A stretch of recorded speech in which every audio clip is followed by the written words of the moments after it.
When you look at Michigan football this year, and you look at Ohio State, I mean, it's hard not to take a glance ahead to that game.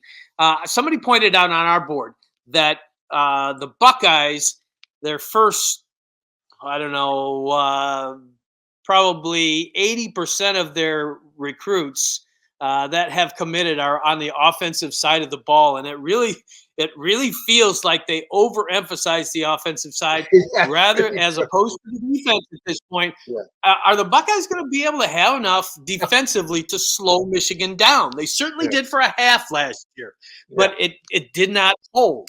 Do you that this is a fascinating question to me? What do you It think, is. Tom? It's a real good question.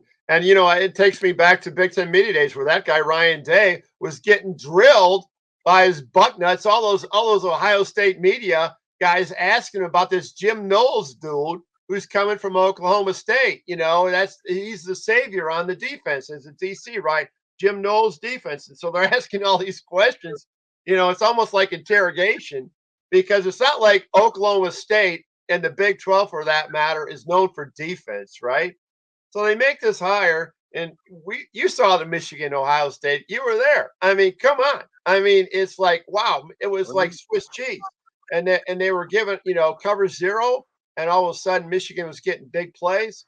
So I think the philosophy, JB, is they just want to outscore you, and with their wide receiving core that feeds the NFL like nobody else, maybe they can do that. But yeah, I'm interested to see what this Ohio State defense is going to bring to the table this year. And seeing that because you remember how much Ohio State fans were in love with Larry Johnson, the D line coach, the Penn State guy who came over and this great D line that Ohio State has had for a number of years and rotating like 8 guys and all of a sudden that's not so sexy down there and they're not speaking kindly Ohio State people about Larry Johnson. So it's on all 3 levels on defense that Ohio State has concern. It's going to be interesting to see if that's addressed this year. Yeah, I agree with you on that, and I think Michigan still has that upper hand defensively. We both go back to the days when Ohio State, Michigan was 14-10 or Yeah. 12-9 or whatever. 45-23 doesn't reflect those sort of numbers.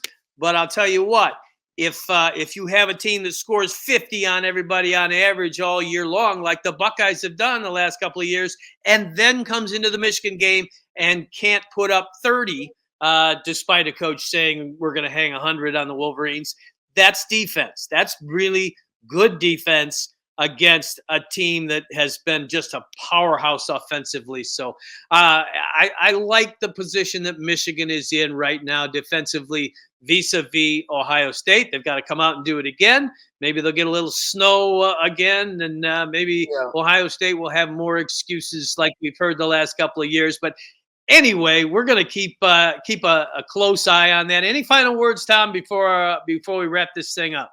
Well, back to that Ohio State thing. I mean, the Michigan did it 2 way. Last year they did with big plays on offense, and the year before in the snow they grinded out. Hassan Haskins was getting chunk plays, but they weren't home run hits, so they beat them that defense both ways. And so we'll see if they can maybe have a hybrid of that this coming year. But yeah, it's fun to anticipate this coming year. And one more final thing though, I think the real test for Michigan, if they're at Georgia level, I just thought about this today, or Alabama level, after we talked about this draft next year, and all the talent, the offensive line, will J.J. McCarthy leave?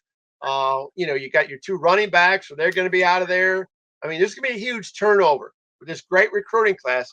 Can Michigan seamlessly still be in the hunt for the CFP with turnover, with high levels of turnover? So it is indeed a reloading reloading with like Georgia has done it, and all of a sudden they're back in the hunt.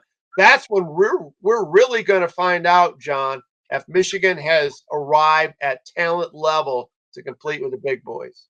I agree, and that will involve telling those portal people, hey, there's opportunity here, and Yeah. also you're bringing in one of the top recruiting classes in the nation. So they've got the elements that they could have to keep this thing going.